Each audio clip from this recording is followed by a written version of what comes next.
Hier ist was ich nicht skippen kann. Also wir haben nochmal Clover angesprochen wegen dem toten Mann. Well, even if he wasn't one of us, there's no way that man could be zero.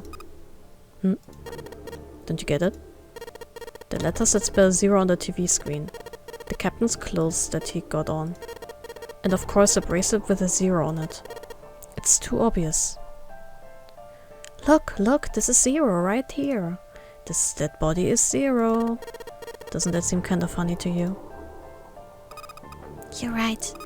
Only an idiot wouldn't see through something like that. No, that's not the point. I'm not trying to make fun of them for thinking a trick like this would work. I'm sure they didn't think it would work. Which makes me wonder, why did they do it? I think this is a challenge. A challenge from the person who's really behind all of this. He's making fun of us. Don't you get it? If whoever killed this guy really wanted us to think this corpse was zero, they'd never have put a bracelet on him. Walking about with a zero bracelet would be like hanging a sign around your neck that said, I did it. Anyone with a brain would be able to see that this guy is supposed to look like everything zero is supposed to be. Just like we did. Er hat die Kapitänskleidung an und Zero hat gesagt, ich bin der Kapitän dieses Schiffes und so weiter. The killer must have known we wouldn't think he was Zero and put the bracelet on him anyway. Do you know why? Why? Like I said, he's mocking us. Too bad, suckers. This isn't Zero. It's the same bad joke a lot of criminals like to play. They just sit back and watch people run in circles. Look, here I am. What's wrong, guys? Come on, catch me if you can. That's really twisted. But it almost seems kind of childish. Yeah, you're right. It's really childish. It's like it's just a game to whoever this person is. That's what seems funny to me. Junpei bent down next to the corpse. Alright, let's get back to the point. Who killed this man? I don't know. And what's this guy's deal? Who is he? How would I know that? If I knew anything, I would have told you. You have no idea who he is. Why would I? Junpei sat back on his haunches and thought. You should check and see if he's got anything on him that might tell us who he is. Give me a hand here, Clover. What? We've gotta flip him over. How else are we gonna search his pockets?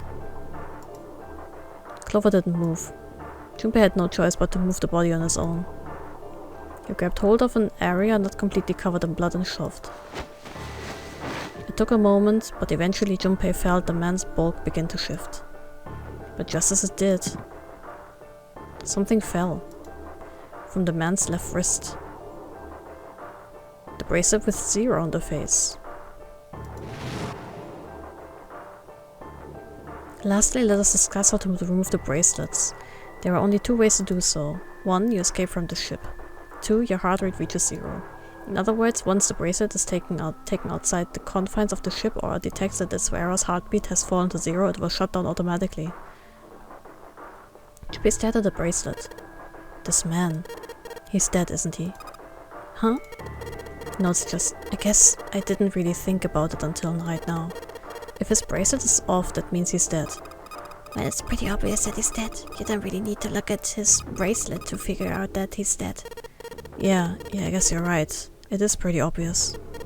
He looks a lot better than the other bodies we've seen though, you know? I mean, if there wasn't all this blood, he'd almost look like he was still alive.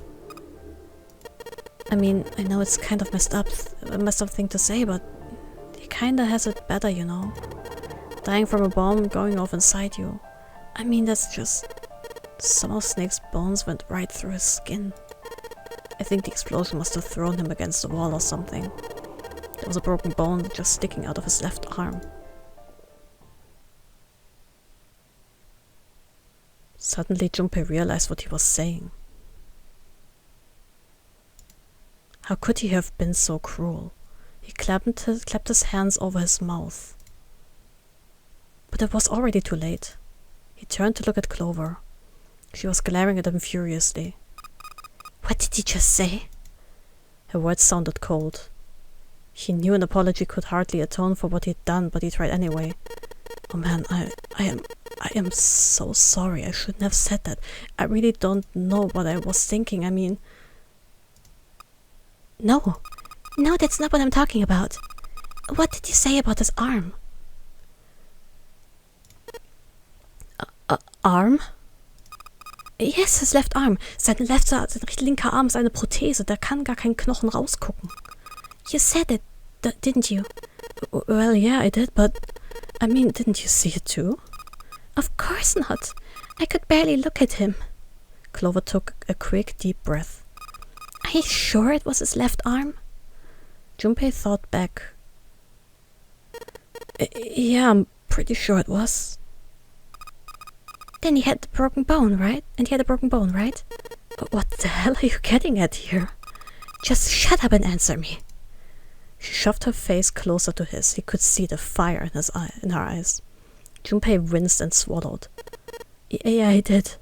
It was pretty bad too. The bone was sticking out of the arm. No sooner were the words out of his mouth than Clover's expression changed. Suddenly she was crying. Junpei wasn't sure what to do. Thank you. It was close to the last thing he had expected to hear. Junpei had no idea what had just happened. He didn't think he'd done anything worthy of thanks, and he couldn't understand why she would have chosen that moment to begin crying. So he simply stood there, confused. Thank you, Junpei.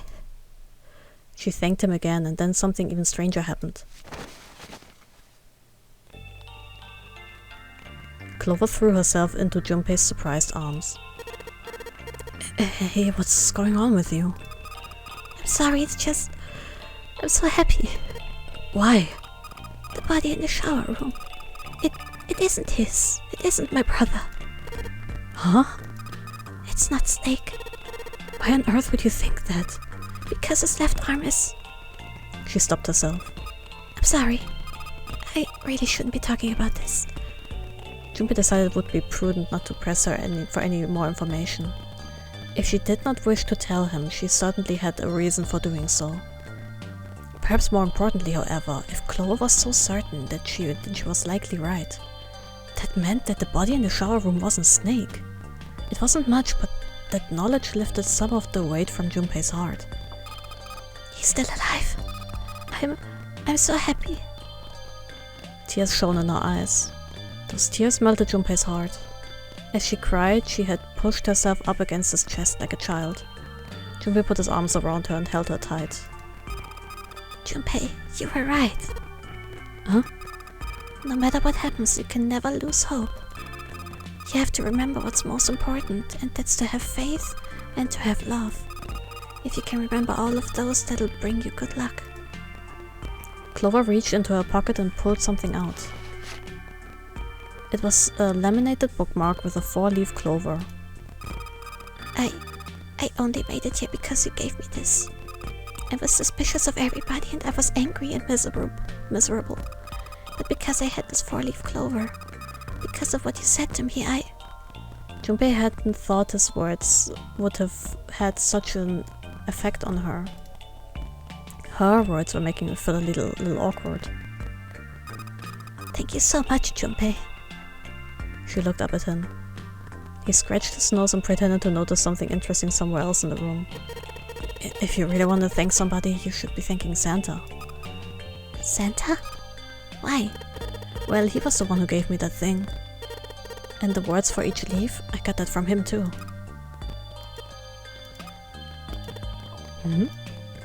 Then suddenly, Clover broke away from Junpei. Huh? He looked confused. He hadn't thought she'd react that poorly. Clover began to pace across the room. 6 steps to the left, 6 steps to the right. Das klingt wichtig. Zukunftsverb aufschreiben. Another 6 to the left. Ist das die Kombination für den Save? And then she stopped. Ich greife gerade nach Strohhalmen, ne? Dieses Spiel macht mich fertig, Leute. Ich will das nicht mehr spielen. Did Santa really tell you those things? Her eyes were serious, but not angry. Yeah, he did. Did I, say something wrong? Oh, no, not at all. In fact, this could be really good news. I think. You think?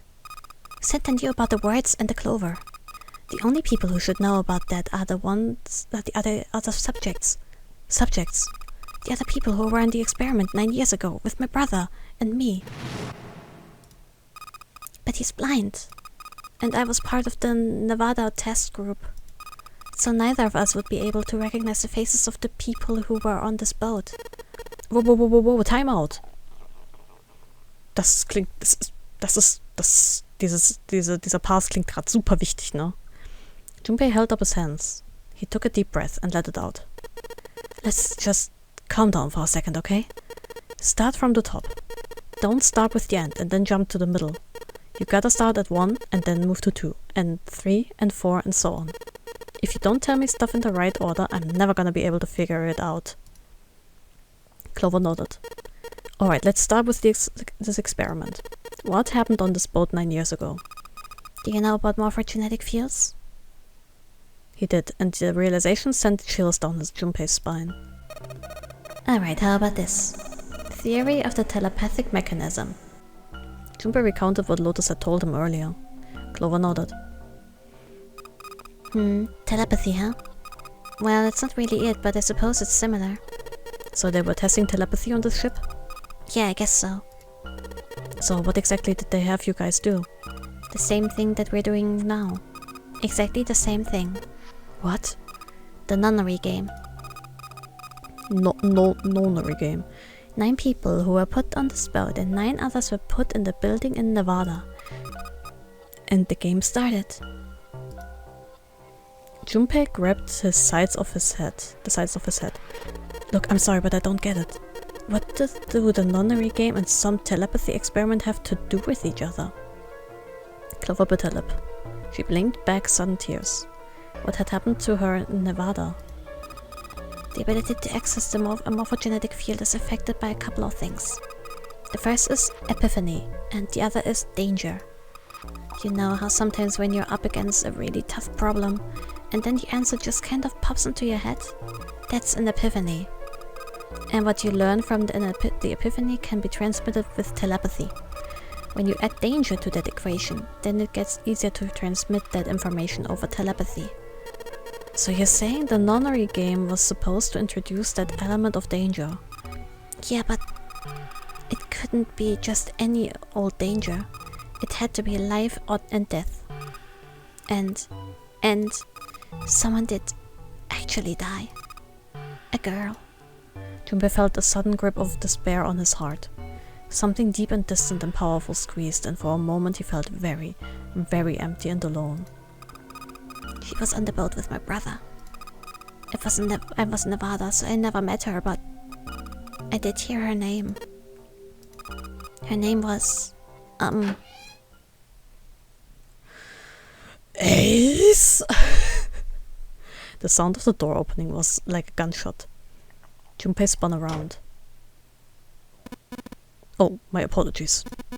I seem to have disturbed you. Ace, you two must have strong stomachs. I can't imagine how you could stay in this room for so long. Ace glanced down at the floor, at the corpse covered in blood. At any rate, Junpei, would you be so kind as to come and help me with something?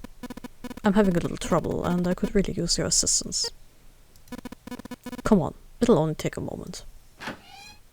With that he turned and walked back toward the communications office. Clover waited until he was out of sight, then spoke in a small, quiet voice. I don't want Ace to hear us. We can talk about this later. Huh? Hey, wait. Clover ignored him. From outside, Junpei could hear Ace calling. Junpei, what are you doing in there? Hurry up. Grumbling to himself, Junpei stomped off toward the communications office. Das fühlt sich riesig an gerade. Wir haben gerade sehr viel erfahren. Und wir haben es geschafft, Clover davon zu überzeugen, dass ihr Bruder noch lebt. Das fühlt sich groß an. Das fühlt sich wichtig an. Ich guck mal, wie es weitergeht. Bis besonders interessiert mich jetzt auch, wie Junpei auf das All-Eyes-Buch reagieren wird, aber ich skippe den ganzen Rätselpart jetzt nochmal. Bis gleich.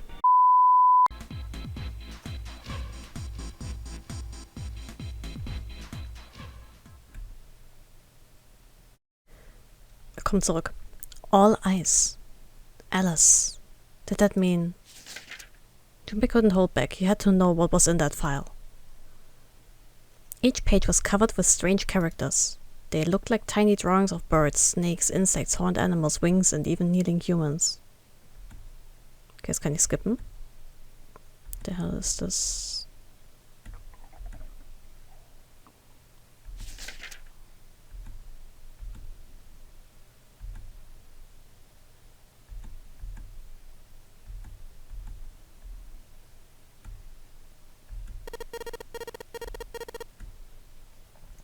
In addition to the Uranus symbol, there were 3 words engraved on the card as well. On the lower right, it says bottom deck library. This must be a key to the library in the bottom deck. So it would seem. The bottom deck, the library. Junpei remembered something he'd heard from Seven when they'd been in the chemical closet. Alice sleeps in a small chamber past the forest of knowledge beneath the navel of the gigantic. Did beneath the navel mean the bottom deck? Did forest of knowledge mean the library? If it did, then was Alice in a room somewhere beyond the library? What's wrong? Junpei blinked. Only then did he notice that Ace was looking at him, curiosity and concern written across his face in equal parts. There was no reason for Junpei to hide his thoughts. He began to explain his theory to Ace. Then he stopped. It wouldn't make any sense if Ace didn't know who Alice was supposed to be. So he told Ace everything June had told him. About the Egyptian priestess. About Ice 9. And finally about the woman who wouldn't melt who had been recovered from the Titanic disaster. He told him about how she had been called All Eyes, which had eventually turned into Alice, and how she had been purchased by an English millionaire who called himself Lord Gordain. And how Gordain had hid Alice somewhere on the ship. And you think that he hid her in a small room beyond the library and on the bottom deck? Yeah. Well, I mean, I guess so. I see. Ace stared off into the distance, his hand slowly and absent-mindedly stroking his beard. After a few moments, his hand stopped. He turned slowly to look at Junpei and his brows drew together. Junpei, have you ever heard of the term CAS? C-A-S? CAS?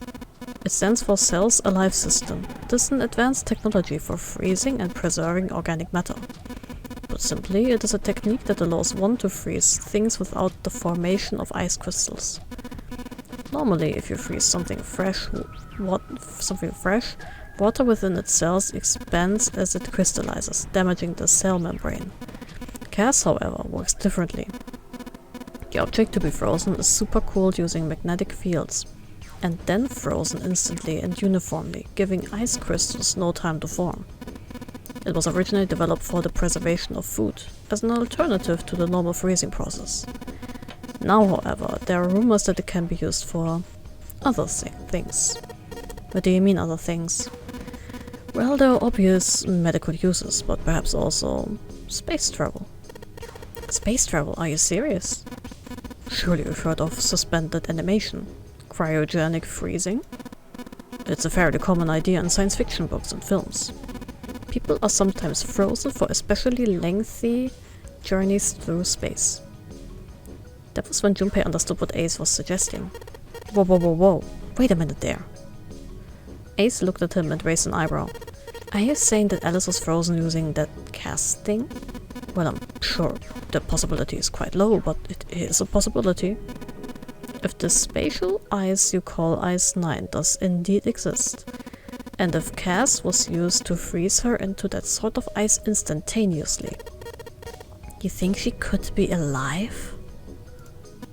Well, I can't say for sure, of course. I'm only talking about possibilities. The melting point for Ice 9 is 96 degrees, right? If she were put somewhere, she could reach that temperature. That's nuts. Are you really saying she could have defrosted and started walking about? You're quite right, it does sound unbelievable. But if she had, then we would have an explanation for the man we found dead on the floor. You mean the guy dressed like a captain? Yes. He was dead when we found him. Clearly he was murdered. But if he was murdered, then by who? It couldn't have been one of us. That would be impossible. In order to enter the captain's quarters, one must first open door 1. That door that requires the Earth key prevented us from accessing door 1. Who was it that opened that door? Santa and Lotus. Right. Clearly the two of them could not have opened door 1, or any other door for that matter. Who else then could have done so? Junpei thought for a second. No, nobody. After Santa and Lotus had used the Earth key, they turned back and met up with Junpei and June, who had just returned from EDEC. The 4 of them then proceeded to return to the large hospital room to reunite with Ace, 7 and Clover. When Junpei and his team had gone into the shower room, Ace, 7 and Clover had been left in the large hospital room, but they would have been unable to open door 1. Perhaps when Junpei and June had taken the elevator to door 2 then? No, that would have been impossible. They had been gone only 5 minutes. No human could have run into the captain's quarters, killed the man in there, and run back in 5 minutes. It would be impossible for any of us to be the murderer. That being the case, who could have killed him? Wouldn't it make sense if his killer was someone who had been in the ship for some time? A person like that would know the ship well. They would know the locations of all the hidden passages and secret doors. The numbered doors would mean nothing to someone like that. It would be a simple thing for them to enter the captain's quarters. Then you're saying the killer was Alice? It was Junpei's turn to raise an eyebrow. Ace drew his thumb across his lips thoughtfully. Well, this is only one possible theory. All eyes. Alice. Was Alice indeed somewhere on the ship with them? Junpei had only one clue. The keycard in his hand. It would, he hoped, grant him access to the forest of knowledge. But beyond that, what waited for him beyond the forest of knowledge? Whatever might be there, however, would have to wait. At the moment there was nothing Junpei could do. He gripped the keycard tighter and shoved it deep into his pocket. The material has been added to the file screen.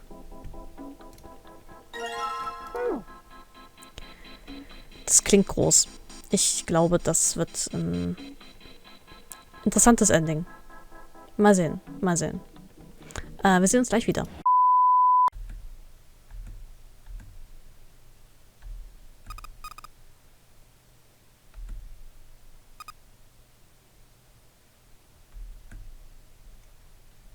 Das ist neu. Wir sind nochmal zurückgegangen, weil Clover wieder weg ist. Und ich dachte schon, ach scheiße, ey, holst wieder die Axt und das Bracelet. Aber nein, scheint nicht. A note. A note? Yeah, I found it in the pocket of the guy with the captain's clothes. It said something about the darkness of the sinister hand or something. What the hell? Let me see it. But Junpei wasn't going to get to see it. From the other end of the hall he heard Ace's voice. Hey, Junpei! Clover! What are you two doing? Hurry up! Clover shrugged. I'll show it to you later, alright? Come on, we gotta hurry. Before Junpei could protest, he was gone. Around the corner and off down the long stem of the L. A note? A note. Junpei was curious. But there was something else that bothered him. Her pocket had been bulging, far more than it would from just a note. Junpei did his best to convince himself that it would make sense later and ran off after Clover.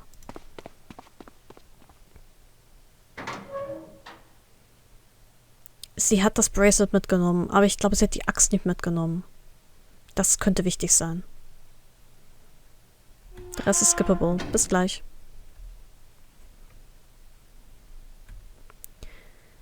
Das ging schnell. They reached B-Deck at the same time. Junpei. Clover. June's face was excited. Something had happened, that much Junpei could tell by simply looking at her. What's up? Given their situation, he was not inclined to be excited about sudden developments. June, however, couldn't contain herself. We found it. Found what? We found it. What did you find? The last door. We found door 9. Oh, what? Come on, just follow us. We'll explain on the way. Okay, let's go. 7 turned and jogged off down the stairs. The rest followed. We finally made it. The relief and excitement in her voice echoed what each of them felt. Yeah, it's finally time. Junpei wasn't quite ready to believe they'd really done it, at least not just yet. Still, if everyone said that it was door 9, then it probably was. He could feel his heart racing. A mixture of anticipation and fear ran through his veins, and he could feel his legs shaking. He was doing his best to maintain a sense of healthy skepticism, but he couldn't deny that the prospect of escape was an exciting one. But there was one thing he couldn't get out of his mind. The numbered door could only accommodate between 3 and 5 people. There were 7 of them on their way to door 9. That meant that even in the best case scenario, there would be 2 of them who would have to stay behind. 2 people. He didn't have any solutions to that problem yet, but he was desperately hoping one would present itself. Junpei looked over at the clock. The hands indicated that it was 4:30. They had 90 minutes before their time was up. Hey, Junpei! June! What the hell are you two doing? Hurry it up! Santa's voice jolted Junpei out of his reverie. Let's go, Junpei. June took off down the stairs, jogging as quickly as she could. Junpei followed.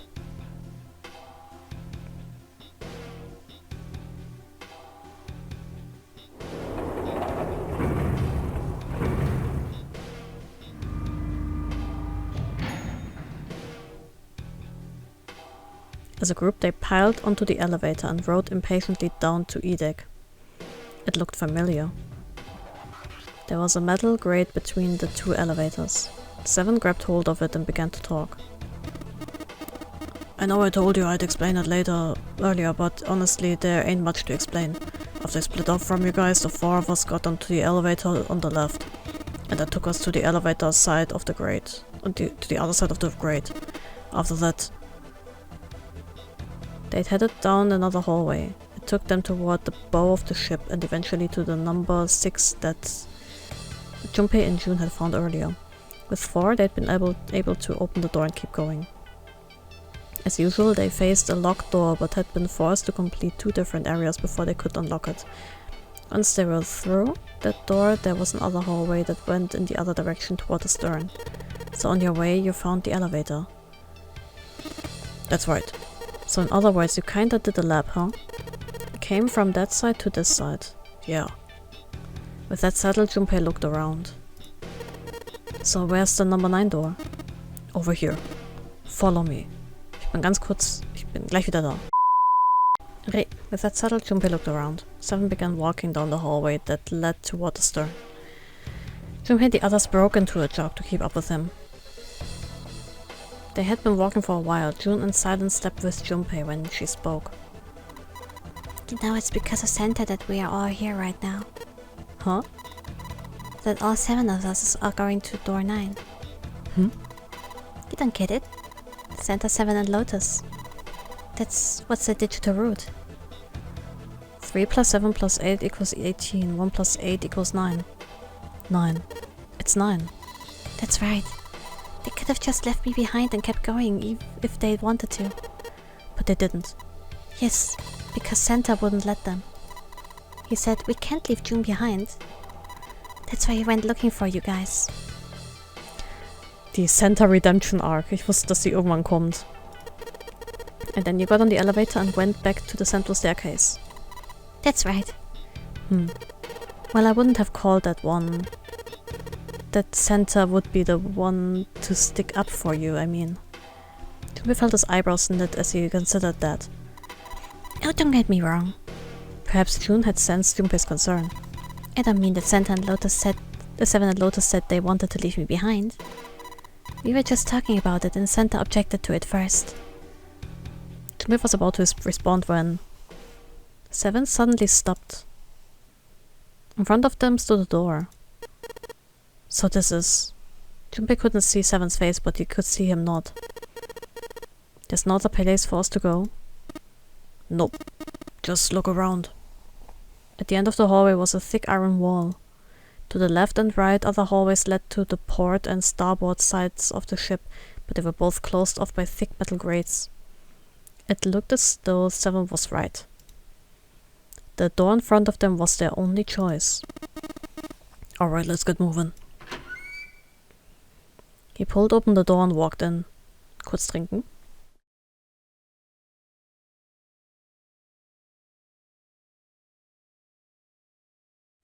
Junpei took a deep breath and followed. It appeared they had been telling the truth. The first thing Junpei saw was as he entered the room was the number 9. Like all the others, it was a rough thing, made of red paint. The door it decorated sat on the back wall of a rectangular room. Junpei ran up to it. It was a large double door with powerful styling. Something about it was almost majestic, and it made the red paint look especially garish. Junpei grabbed the handle and shook. It didn't budge, but then he hadn't really expected it to. The red was bolted to the wall next to the door. Its display read vacant. Finally they'd arrived. Junpei felt a flood of emotion wash over him. He felt a chill down his back and his chest tightened even as his blood began to boil. He was about to speak when... Junpei, look behind you. He turned around. Junpei could scarcely believe what he saw. A door. And a 9. There was... another one. Hey, what the hell? What the hell is going on here? His words came slowly and his brain struggled to understand what he'd seen. In shaky legs he made his way to the second 9. It was a small door, set parallel to the door they'd come through, but in the other corner of the room. 9. There was no mistaking the number, and if any more proof was needed, a red was bolted to the wall near the door. He grabbed the handle and shook the door, not because he expected it to open, but because he had to make sure it was real. Why the hell are there 2 doors? It was Ace who spoke first. Do you think perhaps one is the right door and the other is the wrong one? Lotus was skeptical. I don't know about that. That seems unlikely. What makes you say so? Well, think about all the rooms we've been through so far. They're full of puzzles, but there are always hints about how to solve them. I'm pretty sure there aren't any rooms where we just had to go with our best guess and leave it to instinct to solve the puzzle. Do you really think that at the very end of the game, Zero's going to suddenly throw in something that depends entirely on luck? Then you're saying there's some sort of hint in this room? No, I don't think there's a hint anywhere in here. I searched it very well when I was here before. I didn't find anything that might have been a hint, though. Well then that means... Yeah, both of these are the right door. I mean, if you think about it. Zero never actually said there was only one door with a 9 on it. The exit is hidden, but it is there. Seek the exit. Seek the door that carries a 9. Junpei began to mutter to himself. So if there are 2 number 9 doors, if we split up right... It's not gonna work. Junpei blinked and looked up at Clover. She held out her hand. You've got a notebook and a pen, right? Can I borrow them? Slightly confused, he pulled them out and handed them to her.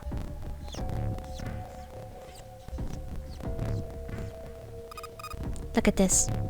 Clover opened the notebook to a blank page and set it down on the desk. Everyone else gathered around her and watched as she wrote down a series of numbers.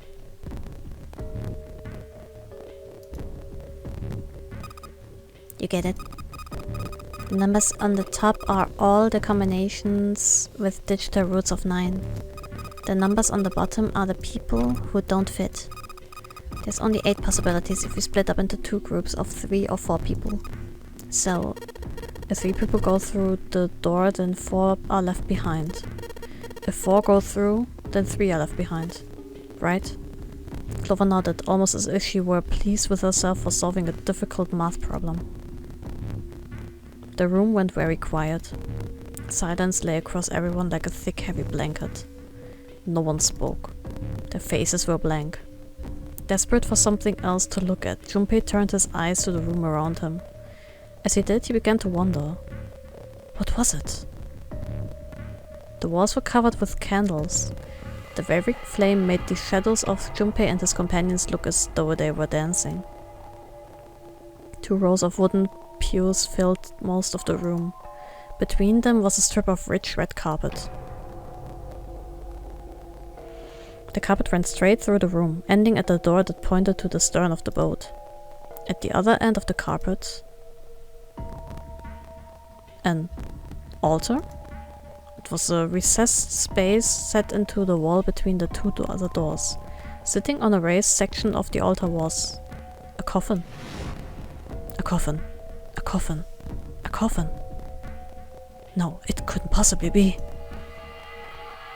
But if it wasn't, then whose body occupied it? That was as far as Junpei wanted to pursue that line of thought. He decided not to think about the coffin for the time being. At that moment, Seven spoke. There was an edge of humor to his voice, but it was forced. Okay, I give up. I give up. I figured if we sat around here long enough, someone would volunteer, but I guess nobody's got the guts to do it. Junpei didn't understand, and he wasn't the only one. What? You guys didn't figure it out yet? Fine, fine. Let me enlighten you. Clover was mostly right with her little explanation earlier, but she missed something. She wasn't really wrong, she just... screw it. Let me just write it out. Seven snatched up the notebook and began to write in it. Everyone else clustered around him, desperate for a look. If you're trying to leave with a group of 3 and a group of 4 and get everybody out, Clover's right. But there's another way. Only one combination though. If you split us up into groups of 3, 3, and 1, you can make this combination. Wait. This means... Don't get me wrong here. I'm not trying to copy Ace or anything like that. Even if he hadn't been the hero back in the big hospital room, I'd still be saying the same thing. The same thing? Are you saying? Yeah, I am. I'll stay behind.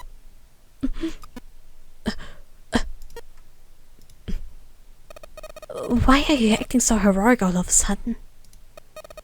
Are you some kind of idiot? Lotus was the first to speak. That in itself was a little strange. She'd reacted much differently when Ace had volunteered. I'm completely against this. I'll be goddamned if I'm going to have to owe you for getting out of here. The rest of them began to speak all at once. I'm against it too. I didn't want to leave Ace behind, so I don't want to leave you either. I don't like that idea. There's gotta be other options. I disagree as well. I can't say I care much for you being the hero. Finally, they quieted down. Junpei looked at Seven. Well, there you go, Seven. Proposal denied. Clover's right. There's gotta be a better way than this. Seven made some noise that was somewhere between the derisive snort and the cough. Doesn't make any sense. He was doing his best to pretend they were making a foolish decision, but Junpei could see the twinkling of water in the corners of Seven's eyes. That was when Santa spoke. Well, hold on a minute. I haven't said anything yet. Until then, Junpei hadn't realized that Santa had stayed quiet for the whole discussion of Seven's fate. Something in his voice made Junpei uncomfortable. Are you agreeing? You want to leave him here? Santa shook his head. Nah, I'm against it. I don't want to leave Seven here alone. Then I don't see how it matters. I said alone. Eh? I said I don't want to leave Seven alone. There was a dull shine in Santa's eyes. They were cold and hard. Junpei felt himself shiver. What the hell are you? What, you don't get it? I can't leave just one person. I need 2 more. 3 people, including Seven. I'll be leaving behind 3 people. That's my proposal. No. Those are my orders. What do you mean, orders? What the hell makes you think you can order us around? Who the hell's gonna listen to you? You all will. In 3 seconds he won't have a choice. What? 3, 2, 1. Santa was so fast Junpei could barely see him. When he moved, it was almost like watching a dance. His feet moving like lightning. He spun and... Oh, du Drecksack. Oh, du Schwein. He had June. See? I told you. His lips curled into a cruel, mocking smile. A shudder traveled the length of Junpei's spine. His chest froze and he could feel his breath go stale in his lungs. Nothing made sense. Junpei felt as though his head were about to explode. Santa's sudden change in attitude, saying that he needed 2 more. The gun in his right hand, a revolver. Der ist aus Raum 6. Das ist der aus dem anderen Coffin.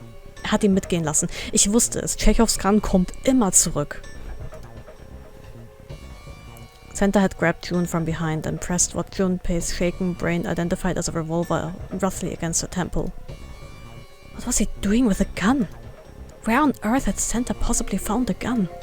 Junpei's questions roared in his mind, but his mouth refused to ask them. Seven spoke, almost as though he had sensed Junpei's confusion. The gun's from the other room. What room? The one of the rooms behind door 6. I should have known he was gonna do this. I should have taken the gun. Well, it's too late for now, fat ass.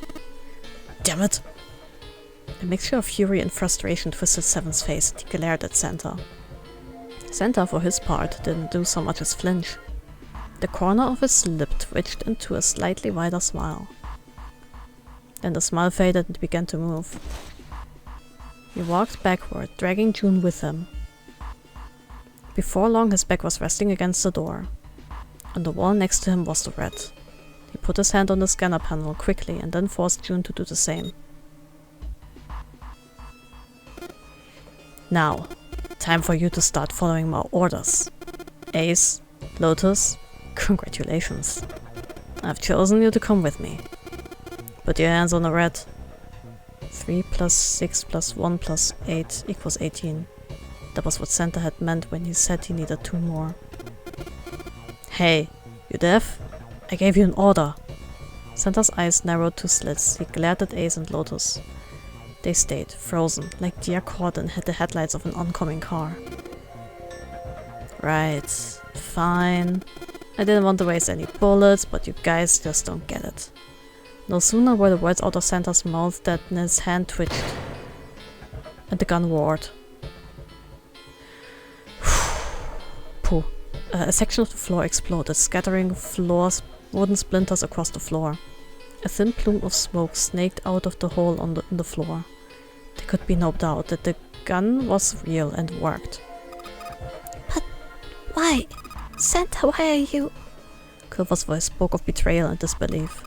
Santa, I thought you were one of us. I thought we were friends. What? You know about the leaf word and the 4-leaf clover. Santa's cheek twitched almost imperceptibly. What the hell is that shit? I've got no idea. You're lying. Shut up. Just shut up, you stupid bitch. You want me to put a bullet in your fucking head? Flecks of spits flew from Santa's mouth, his face twisted with rage. Clover recoiled, her eyes wide. When she spoke, her voice was very small. Santa. He snorted and shook his head vigorously and turned to face Ace and Lotus.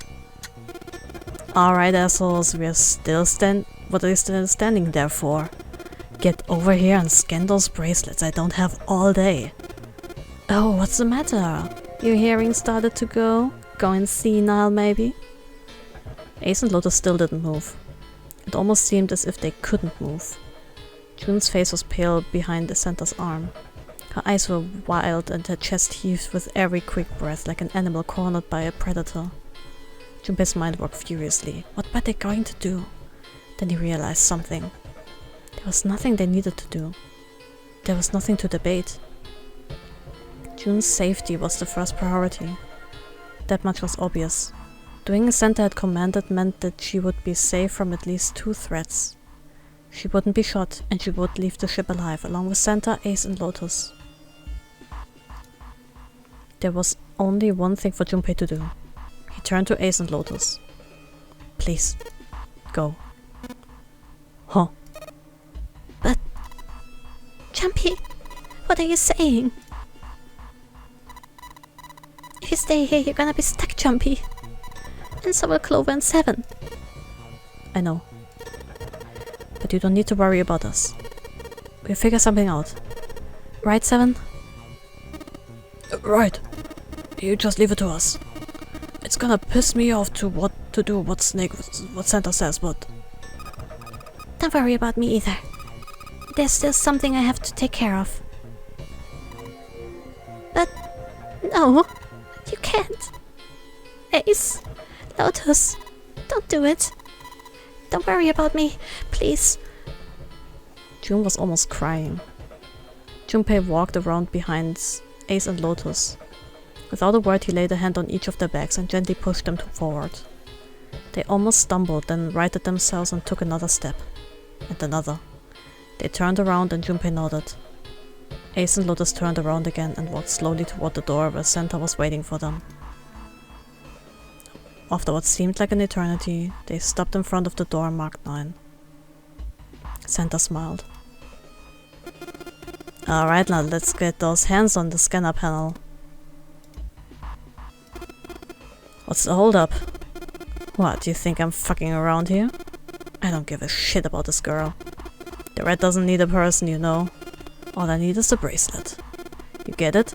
Good, now put your fucking hands on the scanner. I'm not gonna say it again. He shoved the revolver harder against June's head and she winced. Fine. Ace sighed, defeated, and placed his hand on the scanner panel. Lotus went next. Lotus glared at Santa and slammed her hand onto the scanner panel.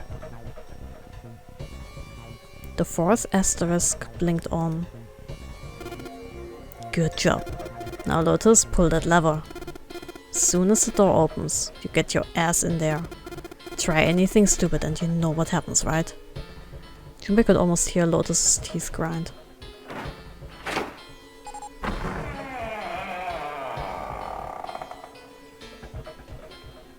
The door stood open. Door number 9 opened at last. It opened with a low, powerful rumble, a drum roll to welcome the chosen few. Alright, go! Lotus and Ace walked through the door, their eyes furious but defeated. Santa waited until they were all the way inside, then hauled himself and June across the threshold as well. 6, 7, 8. Later.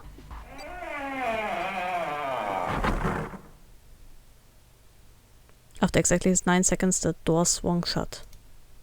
The gust of air it created caused the candles on the altar to flicker and die.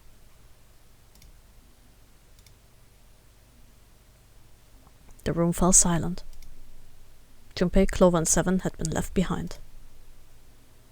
Clover looked down at her hands and traced with her finger the faint blue veins that crisscrossed them. Seven shoved his arms into the front of his overalls and scratched his stomach. No one spoke. Silence made the air feel thick and oppressive. Desperate for something, anything to occupy his mind, Junpei walked to the larger of the 2 9 doors. He stood in front of it and looked at the red. It read engaged. He moved to the smaller door. The red read vacant. The digital root of the remaining people was 7. 2 plus 4 plus 7 equals 16. 1 plus 6 equals 7. There was no possible way for them to open a door with 9 on it. Junpei touched the surface of the door. He thought about June, about Akane Kudashiki. Was she safe? That was all that mattered to him. If she was alive, if she had escaped this horrible boat. That was what Junpei prayed for. 7 came up next to him. He pulled off his hat, scratched his head, and sighed. So, what do you want to do, Junpei? What do you mean, what do you want to do? What can we do? 7 opened his mouth to respond when a noise echoed through the room. Someone was pounding on something vigorously. It wasn't mechanical. It was certainly human. Junpei and Seven looked at one another. What the hell is that? Es ist also nicht Clover in dem Sarg gewesen. Es ist jemand anderes. Shh! Quiet! Clover motioned to Seven to be quiet. She put one finger to her lips and closed her eyes in concentration.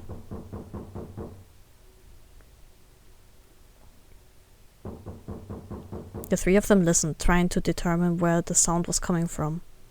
Where was it coming from? Could it be? Hey, I think it's coming from this coffin. You're right. Let's open it. But how? What are those muscles for? For show? You're telling me to force it open? Just shut up and try. Junpei and Seven grabbed hold of the coffin. They tried to get a good grip with what little purchase they could find and pulled with all their strength.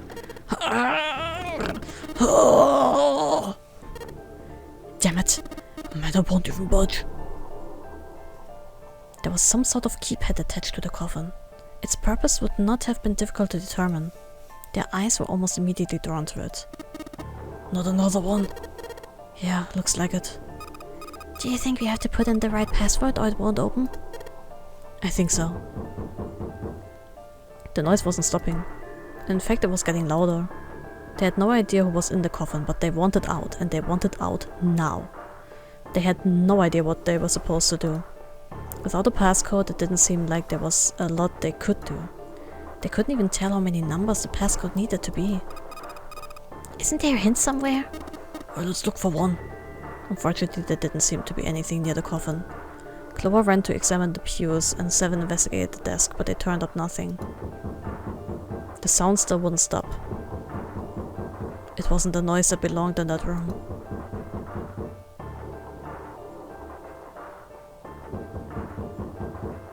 What was the passcode?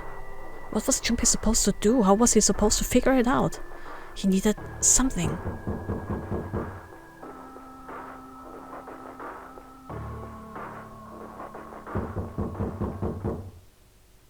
To be continued?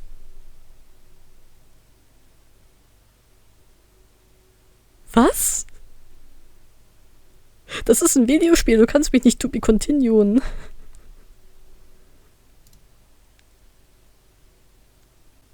Unfortunately, that's the wrong answer. Actually, I'm Santa. Is there any other exit? Are you just gonna give up, just like that? Hang in there, June.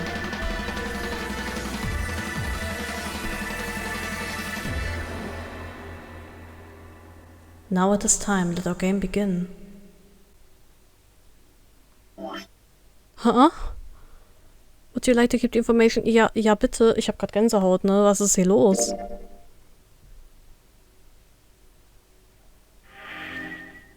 Coffin Ending. Ich hätte eigentlich gedacht, wir kriegen das Gun Ending.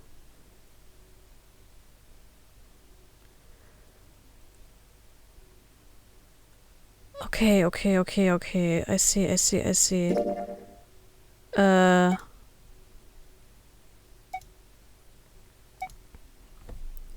Das ist es, was uns fehlt.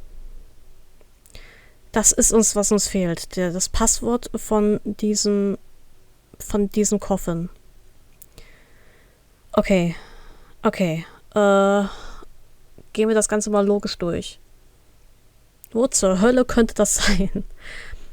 Die einzigen Dinge, die wirklich noch richtig Mysterien sind erstens, wenn die Leiche in Raum 3 in den Duschen nicht die von Snake ist, wer ist das? Erstens. Zweitens, wo ist dann Snake?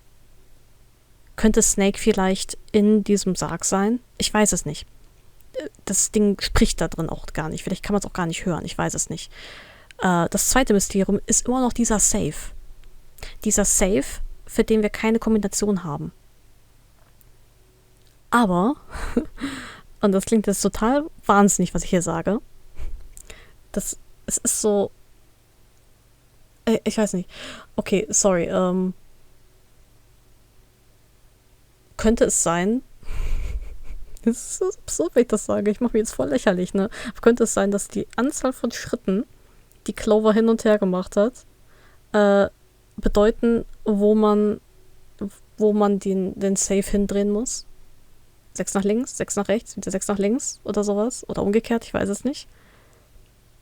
Das wäre so crazy. Das wäre echt crazy, wenn sie das da irgendwie versteckt hätten.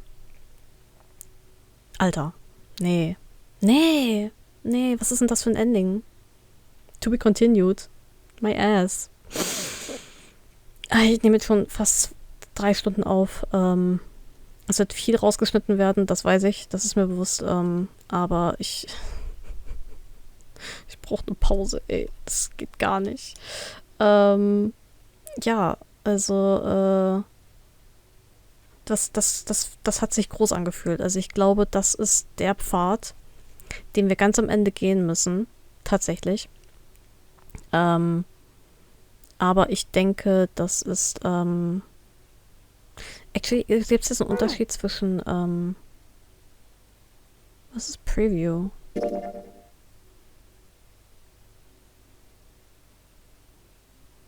Actually, am Center. Preview B.